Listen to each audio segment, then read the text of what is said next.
All right, we're going to continue our discussion of the urinary system, looking at clearance, plasma clearance, and tubular load. When we look at substances as they're filtered by the kidney, we can see that different substances are cleared at different rates. For example, the amount of substance that passes from the glomerulus into the nephron per minute we call tubular load.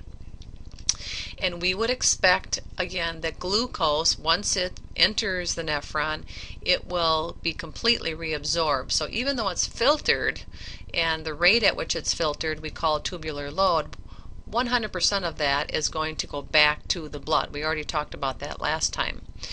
The tubular maximum, however, is the maximum rate at which that amount that entered into the nephron can be reabsorbed back to the blood. So if we look at glucose, for example, this chart is telling us the concentration of glucose in the urine as it relates to its tubular maximum. So we can see here that 320 milligrams per minute of glucose is leaving the glomerulus and entering the nephron. That's the tubular maximum, which means that if we have that amount of glucose in the nephron, the kidneys can reabsorb that back, and none of that glucose will enter the urine. So anything less than 320 milligrams per minute entering the nephron from the glomerulus will be reabsorbed and end up back in the blood and not enter the urine. Anything more than that, the proximal convoluted tubule simply cannot reabsorb anything more than 320 milligrams per minute entering the nephron, and therefore the excess will spill out into the urine. And that's what we find in people with diabetes. Once they get too high of a blood sugar, more glucose is entering the nephron from the glomerulus than normal, and that excess ends up in the urine, anything in excess of 320 milligrams per minute. So for example, let's say a person has high blood sugar as a result of poor insulin production, or maybe their cells are insensitive to insulin, as in the case of type 2 diabetes.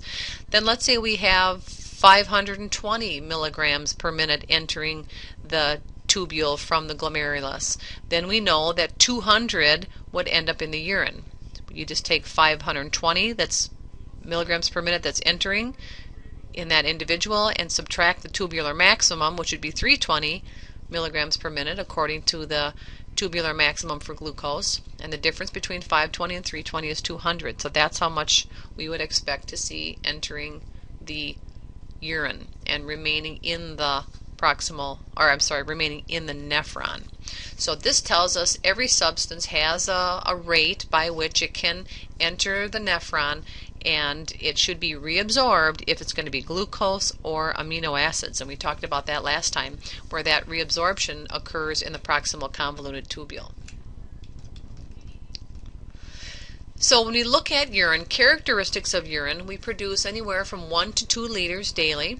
And that depends on a lot of different things, how much water we're taking in our GI tract, and how our kidneys are functioning, if we have the correct hormone levels, if we have the correct number of solutes, amount of solutes in our blood. That's going to determine urine production. But we can see that 1.5 to almost 150 to 180 liters of plasma moves through the glomerulus and the tubules over a given period of time. In this case, it would be per day. So that's a lot of fluid moving through the glomerulus and the nephron. So we would easily urinate or pee away our plasma within 30 minutes if we didn't have tubular reabsorption taking place, because we have a lot moving through that kidney, leaving the blood at the glomerulus. So when we look at the collecting duct, most of the water has been reabsorbed. All of the glucose and a majority of necessary ions like sodium, potassium, magnesium, and others are reabsorbed back into the blood from the nephron. Urine is made up of nitrogenous wastes. Some of those wastes that we see in the urine would be urea, for example, which is a result of the breakdown of protein. Ammonia, also kind of a component of urine that gives it its odor when it's been sitting for a while, say in a dirty diaper or in a toilet that hasn't been flushed, or in a patient maybe that wears an incontinent brief, gives off a strong odor. That's due to the ammonia. And also creatinine. Creatinine is a substance that is cleared by the kidneys as a result of muscle contraction. It's a waste product of muscle contraction, so we would see that in the urine as a normal waste. Urochrome is a breakdown of the hemoglobin molecule and gives urine its yellow color. And we would expect to see bright yellow to pale yellow for someone who was well hydrated, and a darker yellow for patients that would be, or a person that would be dehydrated and have more concentration of solutes. So if we look at urine, it should not have any bacteria in it. It should have a slightly acidic odor, or slightly ammonia, I should say, odor. And the pH is slightly acidic, and when we're eating certain foods, that can certainly change over time. If we look at the density of urine compared to water, it is more dense than water because of the solutes that are dissolved in it. So it's a little more dense than water. And we have a chart that you are going to fill out in your participation worksheets that has you check off which are normal and abnormal components of urine.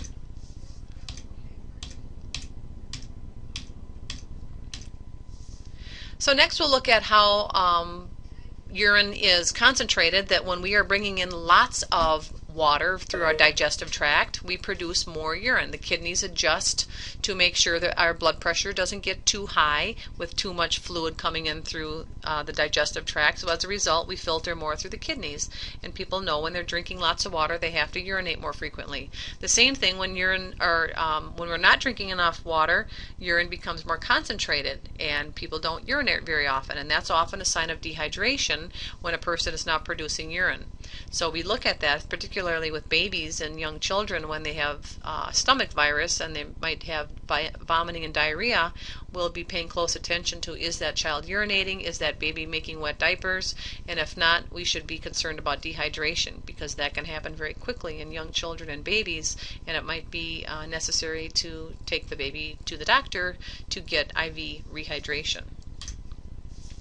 One of the hormones that is produced by the pituitary gland that plays a role in how much urine we produce is antidiuretic hormone. It's called ADH. Think of it as the anti-pee hormone.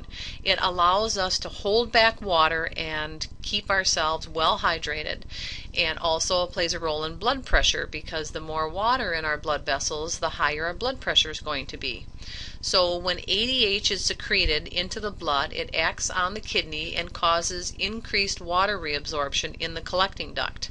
So the more water we reabsorb, the less is going to enter the urine, and the more that will remain in the blood. So that's going to increase blood pressure if we increase ADH production. Now, some people find when they've been drinking alcohol that they produce a large amount of urine.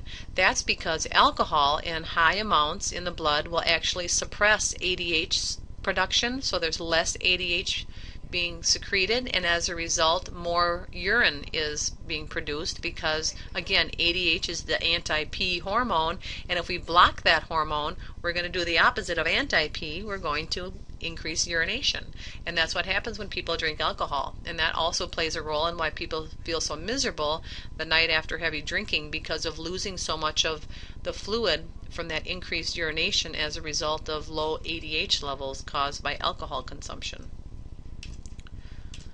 So the process of urination we call the micturition reflex, and I will show a nice animation we have here of this process so you can see all the factors involved with micturition.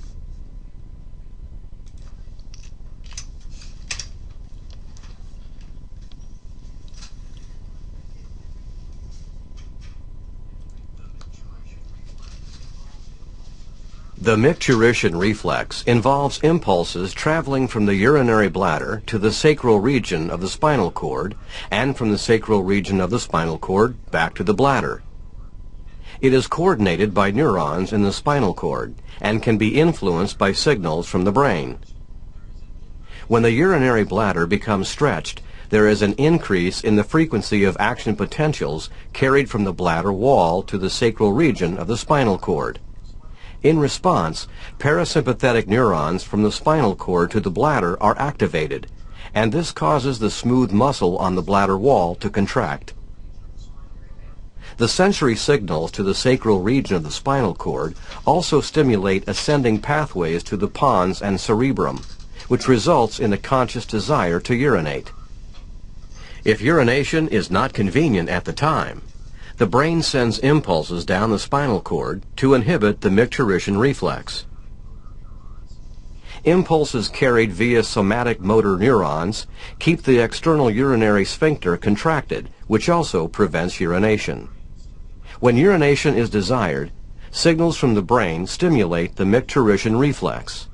The brain also decreases action potentials in the somatic motor neurons to relax the external urinary sphincter. So we can see in this animation that it's a series of reflexes that results in urination. What begins the reflex is the stretch of the bladder wall due to increasing urine volume inside the bladder. So that's what starts the process.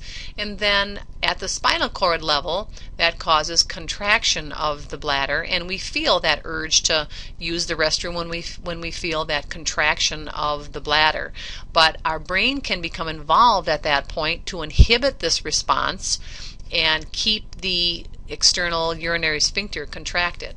So when it's time to urinate, we can actually think about the process of urination, which will stimulate the micturition reflex and cause contraction of the bladder wall, as well as inhibit this motor neuron to relax this external urinary sphincter. So it's a series of reflexes that we can inhibit for a time until the bladder is so full that that reflex is continuous, and then all you can think about is that you need to find a bathroom, and you need to find it quickly. So that is to a point we can control this reflex, but after a while it's going to result in urination if we don't take that patient to the bathroom quickly, if they have poor bladder tone and they can't control that sphincter very well either.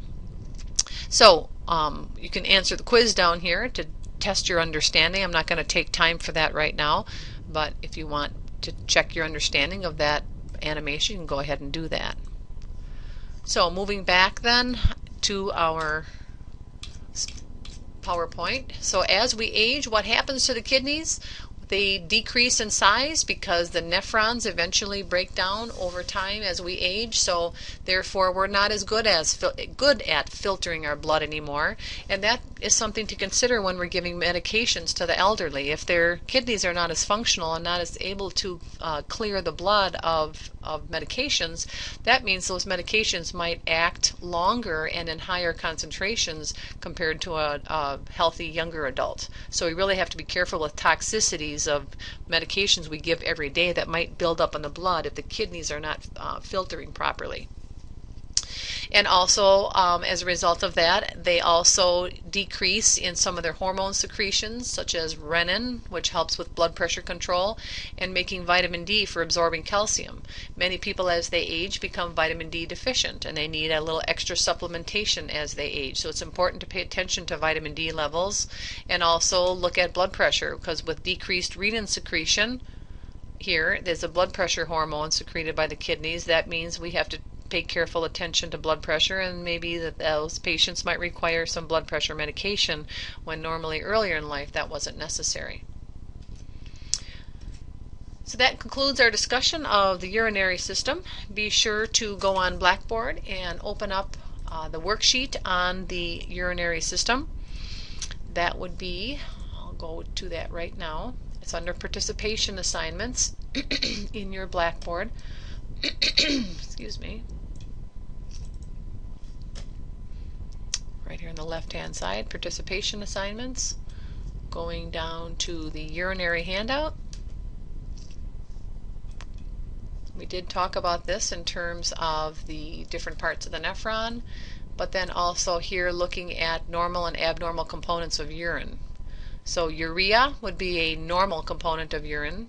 Protein would be abnormal because that should stay in the blood. It should not leak out of the glomerulus. There's a small amount of protein that we might find in the urine, but large amounts would be abnormal.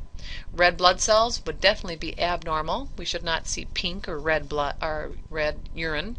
Glucose would be abnormal. We talked about that as being 100% reabsorbed in the proximal convoluted tubule. Sodium, we'll often find some sodium in the urine because we often get too much salt in our diet as Americans. White blood cells would be abnormal. Those should stay in the blood. They should not be filtered out of the glomerulus because they're too large to be filtered out. So if there's white blood cells, that might indicate damage and infection along the urinary tract. Water, definitely should see water because that's part of what urine is made up of, is water. So we would definitely see that. That would be normal. And breakdown of drugs, so drug metabolites like penicillin, different medications that are filtered through the kidney like ibuprofen, we would expect to see those in the urine. So that would be a normal component of urine. So that concludes our discussion of the urinary system. I encourage you to review your PowerPoint notes. Make sure you read the notes underneath each slide that I've added for extra information. Thank you.